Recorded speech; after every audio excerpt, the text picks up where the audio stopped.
Onika, spring forward or fall backwards? As much as I like that extra hour of sleep in November, I'm going to definitely have to say spring forward. The summertime is coming. Got that. I got that. Dish. Dish. Dish. Got that. Dish. Got that. Dish.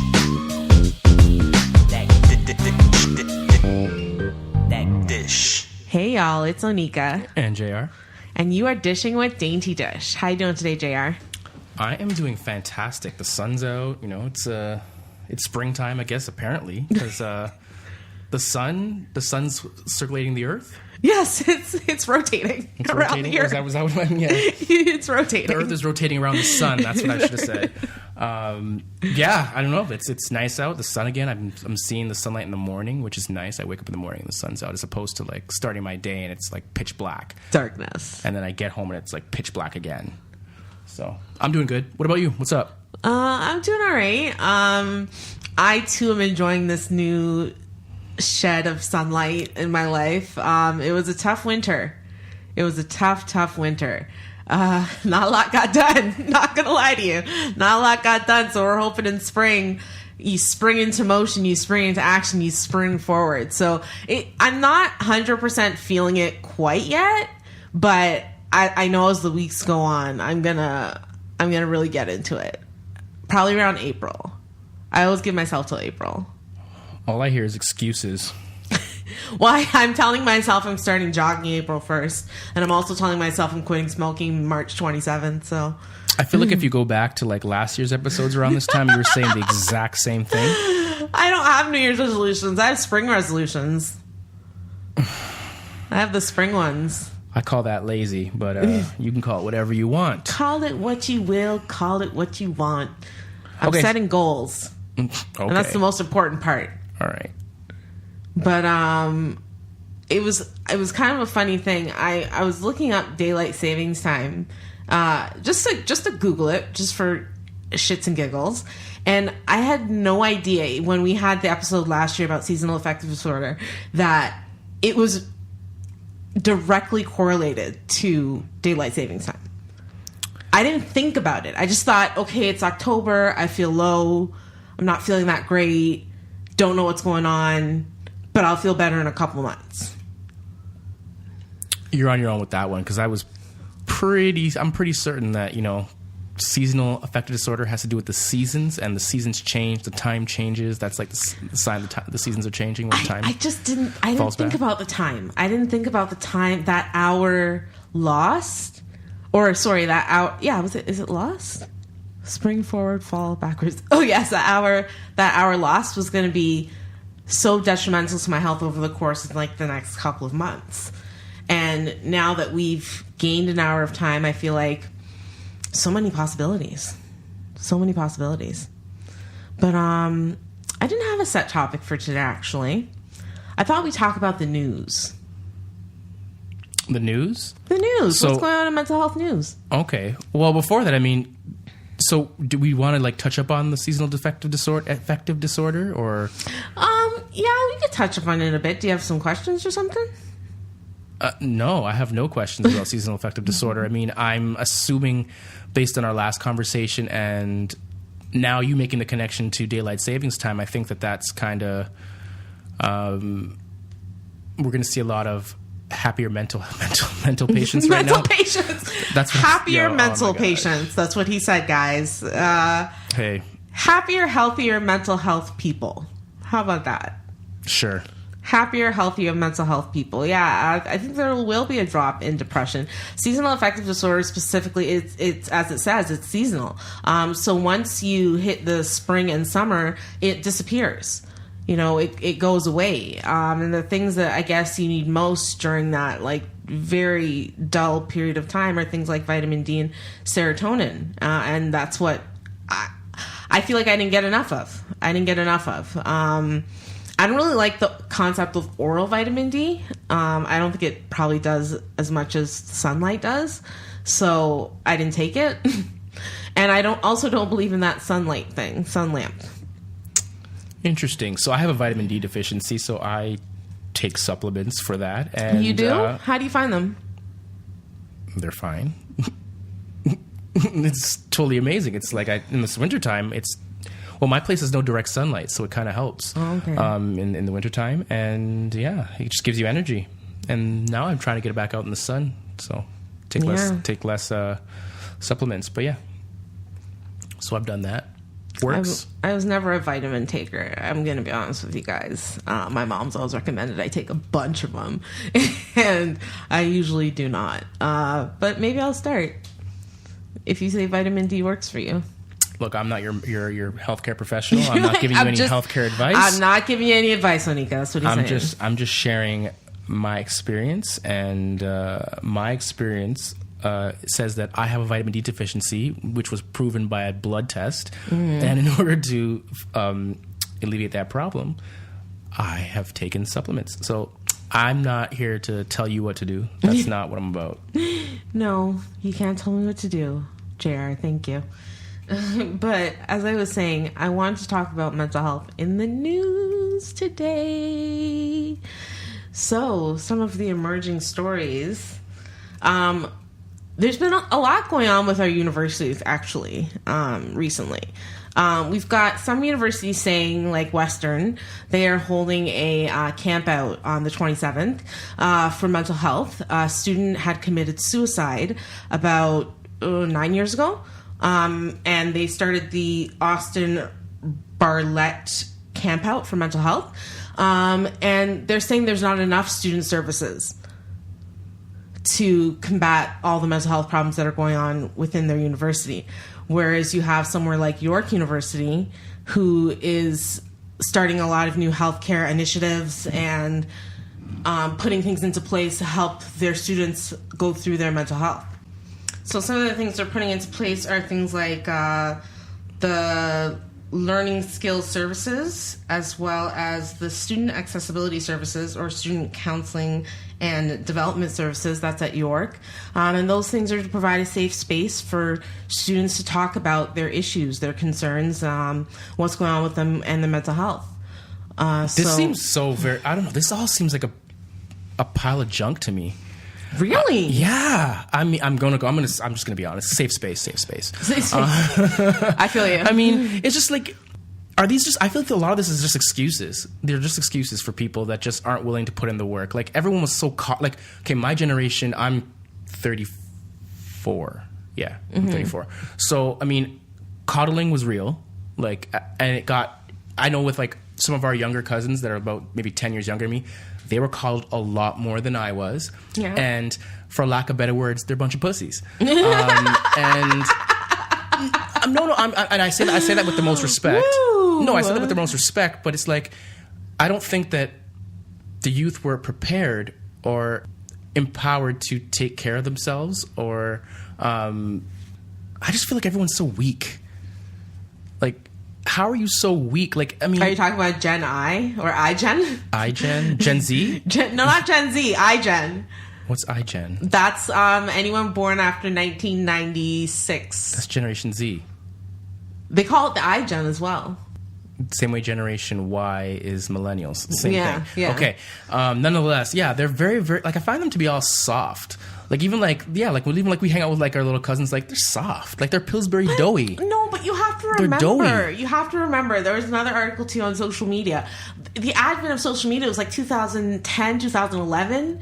So now they're on social media. They're isolating themselves. They're not hanging out with their friends anymore. They're Whose only fault talking is that? electronically. Like, Whose fault is that, though? I want to blame the parents, but I want to blame the parents. But at the same time, it's happening in schools too. Like, it's not just parents. Like, we all had that electronic babysitter called television when we were kids. I didn't. No, of course you didn't. Of course, because your child was. No, I didn't. Yeah, my dad was like, oh read TV? books. Yo, read books. Read books. Read. But Learn to read. We had Kumon though. We had Kumon. That's still educational. That's not like, that's yeah, I wasn't watching TV. Yeah, I was watching a little bit of TV. I watched my fair share of television. I don't think television is that big of a deal. But I mean, and you have to be able to know between what is like the big thing with, I guess, with my upbringing was that my parents were very specific in saying what you see on TV, what you hear in music, what you see in it's all entertainment. It's for entertainment value. It's not real. Like it's like telling a joke where it's like, 80% of the joke is true, but 20% of it's a lie. So I mean, I don't know. It's just I feel like the younger generation don't recognize that a lot of things aren't real. Like we knew, Maxim magazine, like it's for guys that are my age. We knew that like that's fake. Like the girl that's on there, she's been photoshopped. She's had everything done to make her look amazing, right? And so even if the girls were trying to live up to that in the magazine, they were still like, that's a girl in the magazine. So today, our generation, we had that. No, that's what I just said. Yeah, no, I'm agreeing with you. What I'm about to say is the next generation, they don't have that. Well, that's where I was going, but you interrupted me. Sorry about that. So, yes, anyways, like I was saying, the generation today don't have that. So everyone's a supermodel because everyone has the app to adjust their figure and Photoshop and all that good stuff. So there's a bunch of insecure people that don't know what the hell they're doing. And the parents aren't any better because the parents didn't raise them, because the parents went around, because unfortunately the parents had to work, jobs to sustain a living. Well, so I'm like, blame the parents, blame the tech capitalists. I don't know. It's snowballed though. Like I think it's really snowballed. Yeah, but and I don't know. I just feel like at this point we're seeing a lot of young kids experiencing depression and anxiety, and I think a lot of it has to do with just the time they spend on their gadgets. But is it also that you're not supposed to be happy all the time? Like you're not supposed to be, in order for you to experience, I think we've said this in another episode, but in order for you to experience true happiness, you have to experience sadness. Mm-hmm. Like you don't like, I'm happy today because I experienced like utter turmoil and sadness like a year and a half, 2 years ago, right? Like, so at the time, I was just angry. I didn't know what life was like, but, or I didn't know where my emotions were. I didn't know how to handle myself. Mm-hmm. But now moving forward today, I can look back and say, okay, that time was a terrible time in my life. I'm much happier today. So I can appreciate that bad time because it's provided this good time now.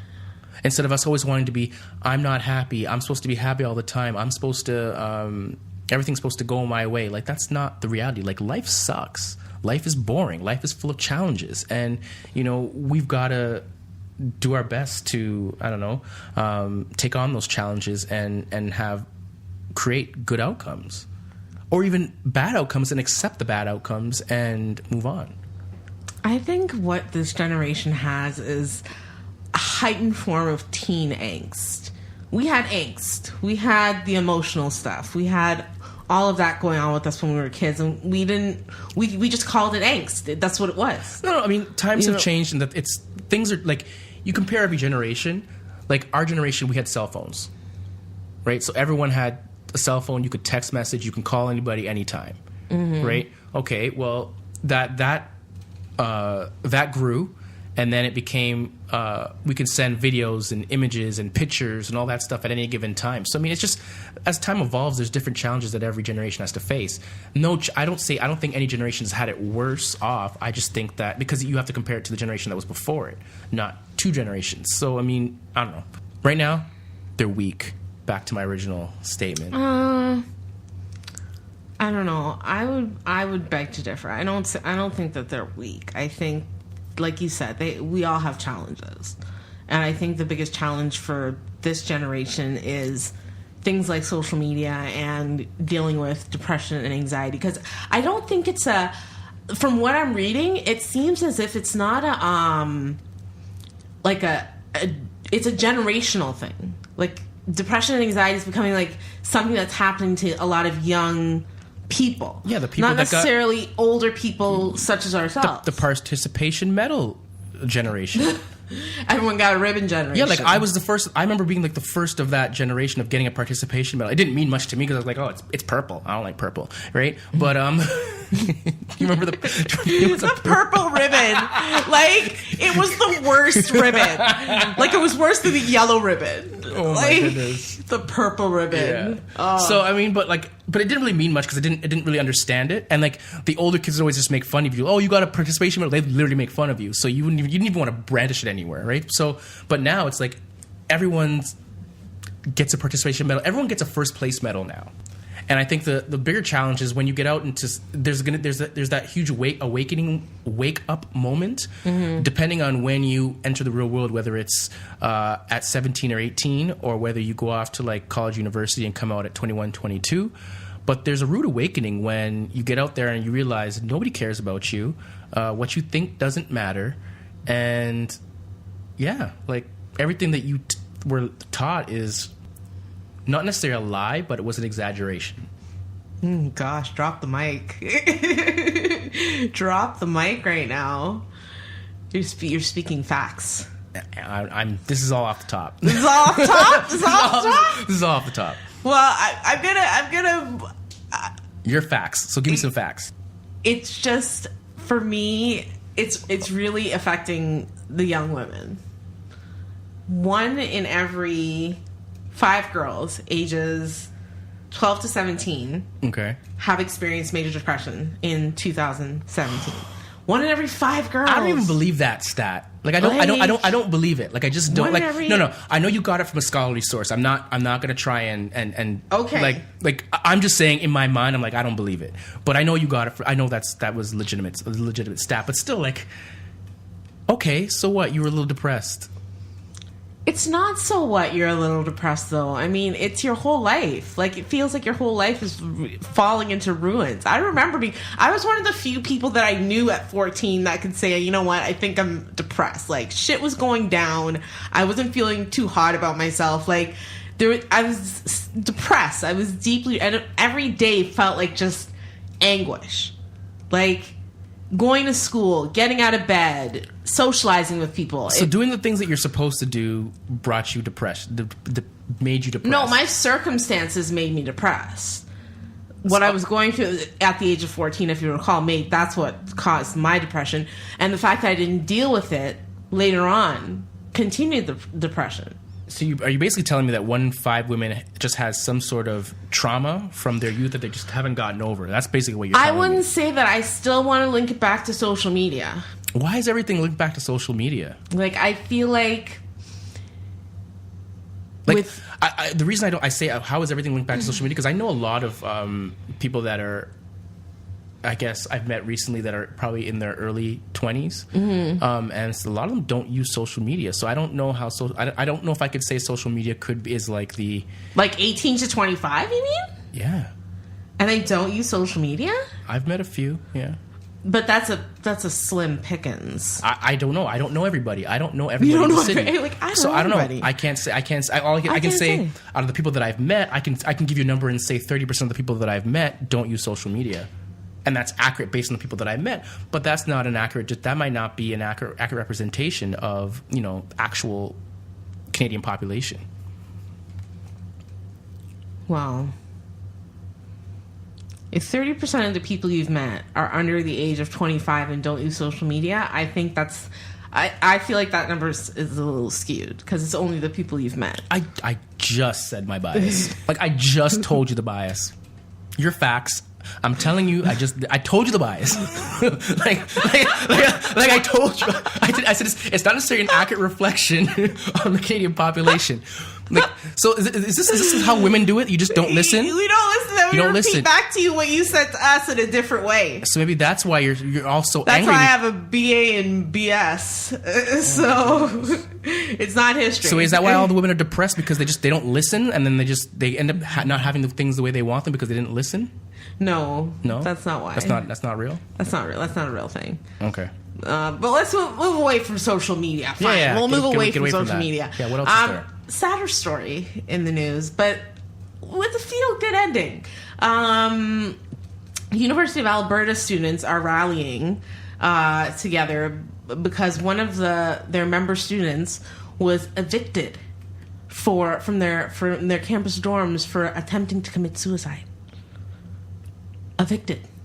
Okay, so okay, I'm gonna come at this from the administrative perspective. Please do, because I don't get it. I don't like honestly. I don't get it, guys. I am sensitive to this, but I'm just be with me from the administrative perspective. You're just like, get this person out of here. They're causing undue attention to the school. They are, maybe they're affecting the other students there in a negative manner. If they're a problem, get them out. That's pretty much what happens whenever you have someone that doesn't. I don't want to use this word assimilate to like the norms of whatever culture they happen to culture be you in. have to be in. Yeah, get them out.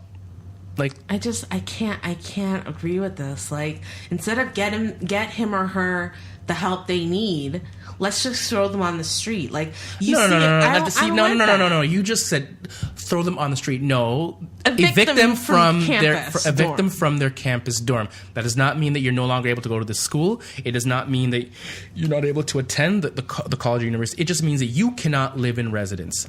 You have done something that might have gone against the policy of harming yourself or others, which is probably something that's in the policy. If you try and harm yourself or others, we have the right to ask you to leave. So that is asking someone to leave because they have caused undue harm to themselves and created a traumatic experience to others. Because if you have a roommate, that's traumatic.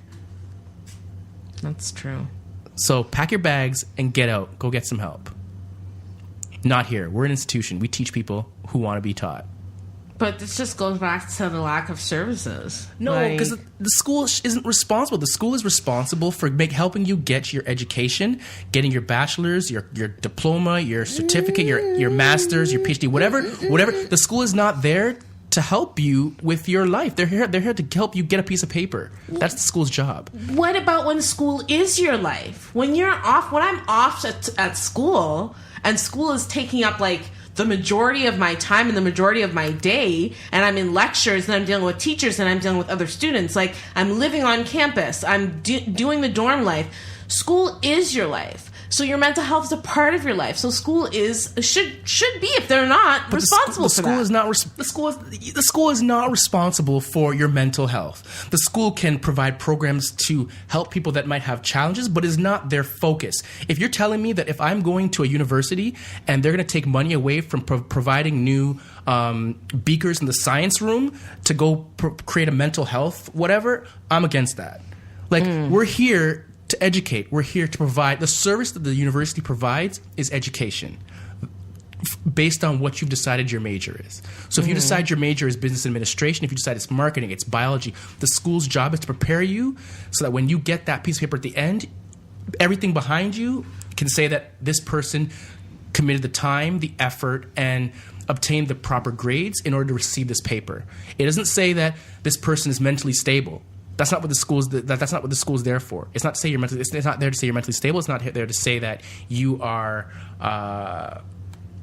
healthy. You're well. Like, end of the day, if you are at school and you get cancer, and you miss 3 tests, well, you know what? The school might say, you know what? You can come back next semester. We won't fail you, but they won't say that. You know what? We're just going to pass you anyway, because you did not do the work.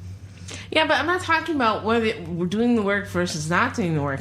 I'm saying if someone has a mental health issue and they're living on campus, the campus is responsible for providing them with certain services. You're 18 years old. You're an adult. You're an adult. Doctors, psychiatry, social work, if necessary. That's not the school's responsibility. The school says, you know what, we have an insurance plan that we have doctors and nurses available on campus so that it's easier for you to access them, but it is not their responsibility. And at the end of the day, I'm pretty confident the doctor on the university campus versus the doctor that's at the top hospital is going to be better than the one on the university campus. So, I mean, it's not the school's responsibility. I see where that article is going, and you know what? This is more. I feel like that was written by one of the students probably that was complaining. Probably. You're really good today. I'm having trouble getting past you today. No, I just look at it from this perspective of, you know what? I understand that mental health is important. Yeah. And I understand that, you know, your sanity and all that's important. But that's not the school's responsibility. It's like having a job. It's not your employer's job to provide you health insurance. That is a bonus. right? It's not their job is to pay you for your work completed. Everything else is a bonus. So when you go to school, the university says, you know what? In order for us to have this institution and all these classes in one area, we're going to have a campus. And this campus is located outside of the city center. So you know what? We're going to have students live here, and we're going to provide them services at a minimum level so that they don't necessarily have to leave. But you know, if the resources aren't helping you, it's your responsibility as an adult to go and find the proper resources for you. So if, for example, you're with all the challenges that comes with, and all the you're an adult, you got to deal with it. No one's going to hold your hand. You want someone to hold your. Here's the thing: you want someone to hold your hand in university. Really? You don't. Why someone held your hand in elementary school? Someone held your hand in middle school, high school. Now you get to university, and you want them to continue to hold your hand. When is someone not going to hold your hand? Now you graduate from university and you go to your employer's house, and now you want your employer to like hold your hand and say, "Oh, you know what? You have a mental health. You're not feeling well today mentally. You know what? Stay home. It's okay." Don't worry about the job. That's a different elephant altogether. Are we touching on that right now? I don't know. Because work. I don't know. What's more in the news? What's in the news? No. Because this was in the news. Oh gosh, if I could remember it though. CMHA gave out an award to a British Columbia company called Wajax. It's an industrial products and services company. The workplace mental health award. So this place has implemented peer support work. They've implemented policies and procedures to help people at work function, in their mental health. And that's a perk of working for that company. It's a perk, and it would be lovely if all companies would follow suit. Why? And I look at that from the vantage point of, if I were to have employees, why? If someone's not doing the job, you fire them and you get somebody new. That's the way the world works. They found that, though, it reduced less, less absenteeism at work. And less, there was a word, I can't remember what the word was, but basically staying at work later than you should. So a more balanced work life. Okay. Having mental health services there. I look at it the same way that having a company RRSP plan or a pension plan or benefits, I think that's all lumped in the same thing. An employer can choose to do it and create a quote-unquote better environment, but it's not something they have to do. It's not their responsibility. Like, one of the last companies I worked for, they had a gym inside the office. I remember. It wasn't their responsibility to have that, but they said, you know what? We'll save you guys a couple $100s a month so you don't have to get a gym membership. You can work out here. And that was a perk of working there. That wasn't something they had to do.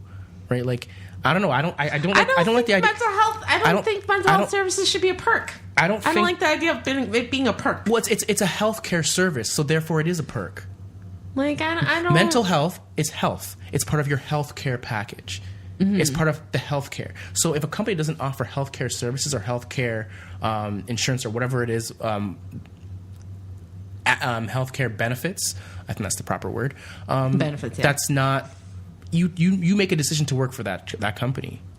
You made a decision. So if you make a decision every day, you go into that company. If you feel that your mental health is not where it should be, then you should do yourself the best service and leave and find something that works best for you. We can't constantly always put the blame on somebody else. Placing the blame is shared responsibility. Because the likelihood is your mental health is in trouble probably because of your work environment. Well, maybe that means it's not the right work environment for you. Fair. I mean, there's such simple answers to these questions that you're throwing at me. Like, I mean, you want people to come and just go above and beyond. Put out cots so you can sleep in the afternoon, so you can take a nap and like. I never took it that far. But I'm just saying, when are we going to stop? When are we going to start taking responsibility for our own actions, for our own lives, for the things that go on in our lives? Like, you have to when we've had this discussion before with guests as well, where where the guests have said that it wasn't until they took the responsibility themselves for their own mental health, that they saw success and they saw change. So why are we sitting here saying that we're going to put this on their employer? I mean, that's just like, to be honest with you, if an employer gave me the choice of saying, you know what, I'm going to pay you 10% more, but I'm not going to give you this mental health the resources benefits package that was given out by the Alberta company. Was I listening right? Was it Alberta? No, BC. BC. By the BC company. Well, I'm going to take the money. That's because you have good mental health. But with that money, I can then go find myself a therapist. I can find myself somebody outside of work. Like, I don't know. Like, I don't want my mental health information, to be honest with you, like, I wouldn't want that, my employer, up in that anyway.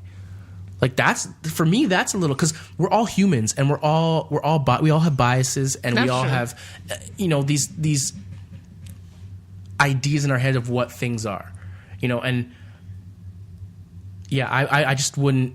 I don't want my company knowing about that type of information. It's like, do you want your company knowing, the information from your last physical? Like really, like, so, I mean, okay. No. Because then you're looking at there's easier ways to discriminate, right? Well, drop the mic. Wow. Drop. I'm going to drop the mic on that one. Because I agree, but I still disagree. I still feel like there should be some services available through work, through school, anywhere people dwell, really. I'm just so sick. I'm so tired of people trying to Anywhere people dwell, there should be, because we're all dealing with it. Well, who's responsible for who is going to be responsible for paying for those services? Because you can't say an organization. You can't say a company is not responsible for that. So you're going to go to the government? You're going to say the government? Like, what are we, like... Something that we could pay into? For what? Like this doesn't even make sense. We already have free healthcare here. That's true. What are you paying into? I don't know. I just think that workplaces should have mental health, be mental health conscious, at least. Even if they don't have services, be mental health conscious. So if someone does need a mental health day, you can give them that mental health day. Like, if someone does want to come and disclose to you that they have a mental health issue, in a fair world, in a just world, you'd be able to do that. You'd be able to say, yeah, but we don't live in a fair, just world. I know that, but you'd be able to say, listen, I'm bipolar, or I have schizophrenia, or I have anxiety, or I have depression, and you not be judged by, I guess, the content of your character. But we don't live in a fair and just world. But if we did, it would be nice to have a mental health conscious work, school, home, just life environment. Are you still smelling the daisies?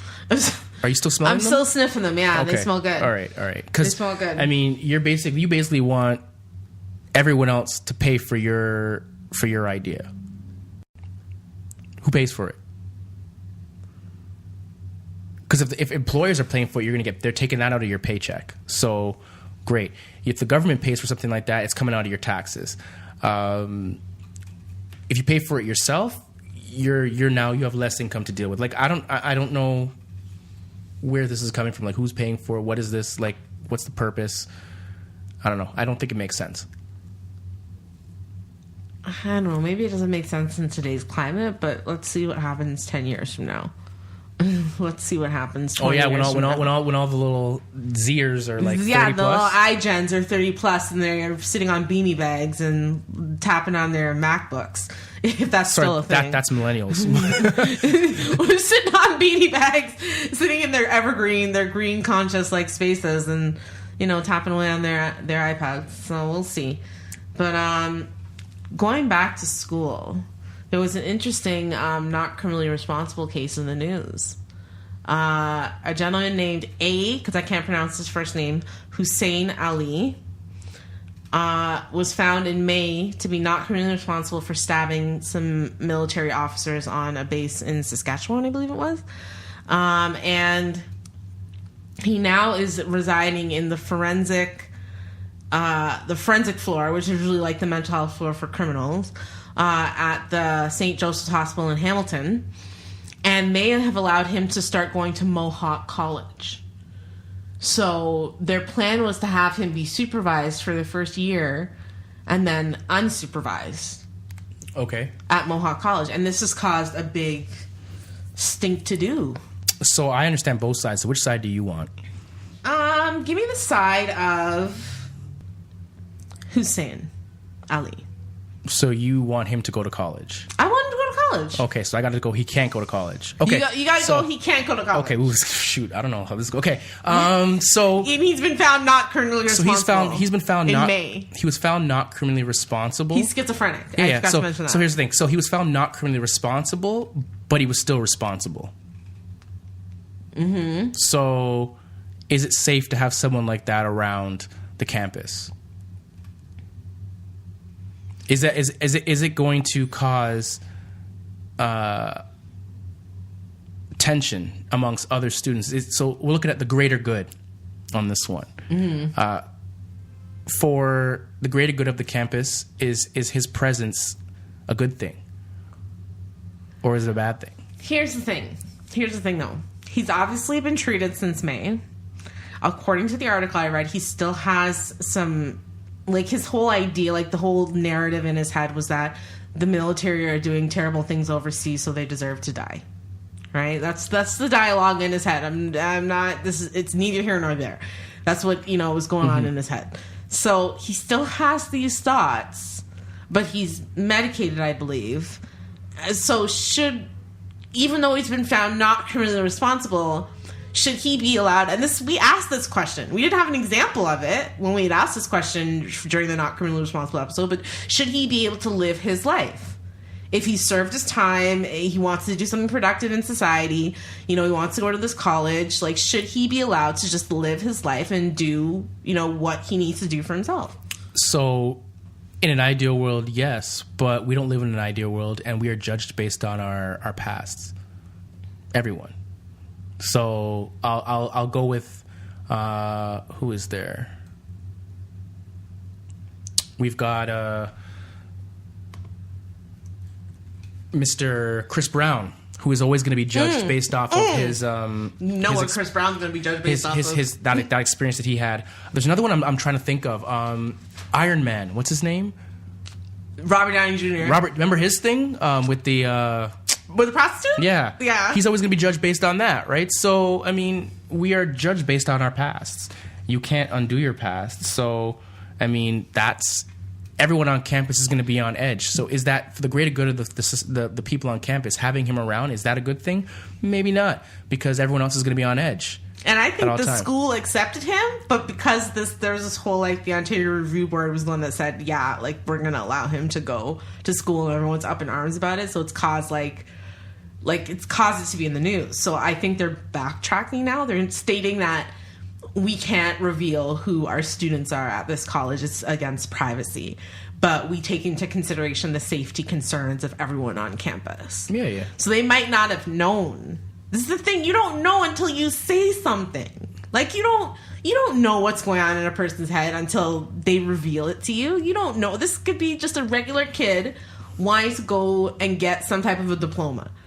And now he's been, after all is said and done, after he went through everything in May, he's been diagnosed schizophrenic, he's working on himself, he's now been tossed back into the spotlight. And do you think Mohawk College is going to want him now? No. Sorry, I mean, like, I don't know where you're going with it. I'm like, no, I thought this, I don't know, we're judged on our pasts. That's a right. fact. Well, what do you mean it's not right? It's not right. It's not right to judge someone on their past? Mental health wise, I'm not talking about like our Robert Downey Jr.'s and our Chris Browns of the world. I'm talking people with serious mental health conditions. Like, should they be judged based on, like, the person was or is out of control. He is seeking help. He is living in the forensic section of the hospital. He just wants to go do some classes. And there's a barrier for him. Like, I understand he attacked people. I get it. Like, I'm not saying I don't feel those people's pain or I don't understand what their pain was like. I'm just saying this person who has this mental health illness that they can't control or can't help is just trying to do something to better themselves, and they're not being allowed to do that. And I just don't think that's very fair. I think you hit it right there where you said can't control and can't help. So, I mean, I'm not sure how the medicating works, but let's say, for example, if you miss a day of your meds, is it like birth control where like, Not really. It has to be like a couple of days. Well, I mean, there is that concern that this person may go off their meds, because we've seen in countless times in the media, we've even heard it with guests on this show, that going off your meds is something that's quite regular. Mm-hmm. It's something that happens. It's commonplace. It's quite common. So, are we now saying that we have to monitor this person's medication? Like, is someone monitoring that? Someone would be monitoring their medication. I don't know. That was like, I would think so, like, and I would think for the first year, as I said, he would be escorted to and from class. That's. But after a year, he'd have some kind of freedom, and that's where the problem is lying in the situation. Well, from the school perspective, nope. Too much risk, because they got to do I was going to say cost benefit analysis. Risk analysis. Cost benefit analysis. They got to do a cost benefit analysis. Are we getting this tuition money or what? Yeah, we getting this tuition? No, they got to do a risk analysis, and I mean, I guess that part of that risk analysis is going to be if this person does not take their meds, are they a risk to the student body, to the administration, to the teachers, and can we tolerate that type of risk? And I don't know the answer, but there's going to be a bunch of people on a board that would talk about it, and I don't know. Based on the blowback they're getting right now, I don't think that they would. This is going to go anywhere. Like, I don't think this student is going to have to take correspondence courses. I was going to say remedial, but it's correspondence. Correspondence. That's what the word. Correspondence. Well, with that said, another story in the news. This is from America, though. This is an American story. I thought I'd throw in a couple of them for our American listeners. An 11-year-old is being charged with the shooting of his father and brother. So father and son shot by an 11-year-old. So a 14-year-old boy, and the father had some what's the word I'm looking for? Oh, what's the word I'm looking for? Like mild wounds, like not severe, not severe wounds. But the 14-year-old son he's critically injured. Okay. So they're weighing in, and it was kind of it wasn't funny, haha. It's just interesting how the American system works versus the Canadian system sometimes. So the doctor that was supposed to weigh in on the mental health aspect of things basically said, killers start at a young age, and they'll kill anything. They'll kill animals or anything that gets in their path. And if he didn't get caught now, he would have done it at the age of 13 or 15. Basically, anyways. So there wasn't much compassion. Like, this to me is gonna. If this was, I'm not saying anything bad about our American cousins or anything, but if this was the Canadian system, he probably would be found not criminally responsible. I would think. He has some kind of mental. One can guess that he has some kind of mental health issue. So, but in. Well, for our American cousins, I would look at it from the perspective of he's a psychopath. No, no. But like, was it last week when we had or was it the week before? From Cam H, Donna, mm-hmm. Where she spoke about how a lot of I don't know if this kid's a black guy, but not, but Memphis, it could be. Okay. But she was talking about how a lot of times the youth aren't diagnosed until they're already in the system. And she talked about how getting help earlier was probably something that would be more beneficial. So, I mean, if you extrapolate that down to our American cousins whose population is like, 10 times ours, mm-hmm. you're going to find people that fall through the cracks as mm-hmm. well. And it's unfortunate. So this child is now what? He's being sentenced? He has his court date. His court date was Friday, his first court date. They didn't let the media in. I only figured out that it was a he because they said his at some point in the article, because they were just saying father and son got shot by an 11-year-old. Okay. Everyone's wondering, where did he get the gun? And it's a bit of a shit show. But they're like, I feel like they're going to consider him like a mini serial killer instead of like for what he truly is, just a child that is probably very disturbed that needs some help.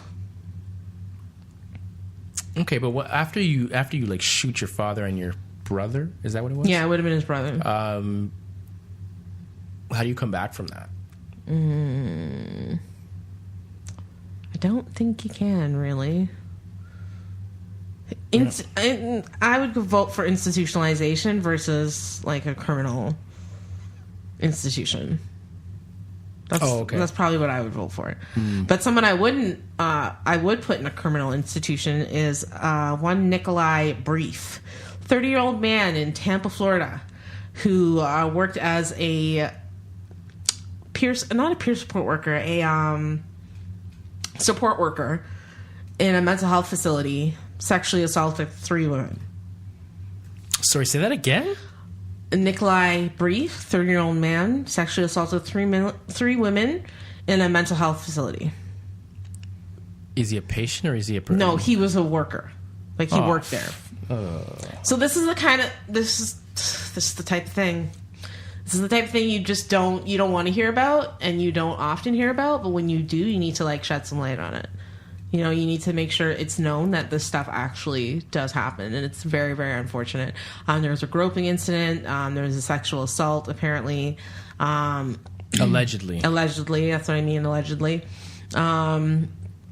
Yeah. He just...